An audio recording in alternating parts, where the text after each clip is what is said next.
एक समय की बात है। एक राज्य में एक दयालु राजा रहता था।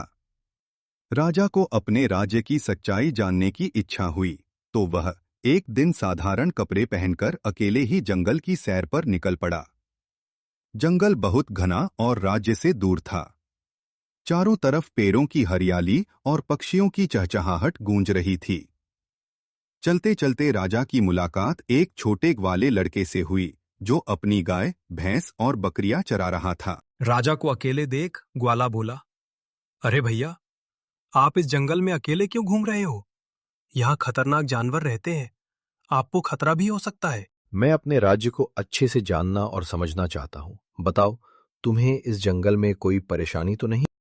परेशानी तो है भैया, यहाँ पानी की बहुत कमी है। अगर तालाब बन जाए तो हमारे जानवरों और हम सबको बहुत मदद मिलेगी।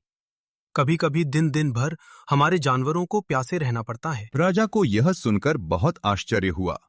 उसे पता चला कि उसके राज्य में सचमुच पानी की समस्या है, जिसकी खबर उसे कभी किसी मंत्री से नहीं मिली।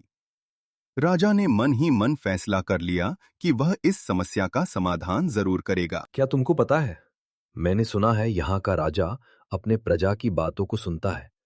अगर राजा को ये बात पता चले तो वो जरूर कुछ मदद करेगा। काश कि ऐसा ही हो। हम लोग बहुत परेशान हैं।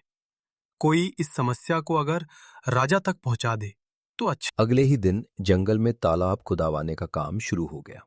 कुछ दिनों बाद जब तालाब बनकर तैयार हुआ तो वही ग्वाला लड़का और उसके जानवर खुशी से झूम उठे।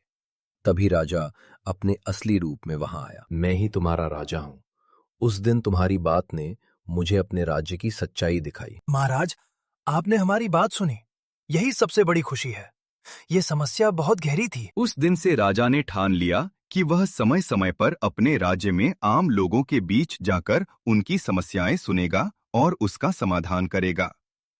इस कहानी से हमें सीख मिलती है कि सच्चा राजा वही है जो अपनी प्रजा की बात सुने।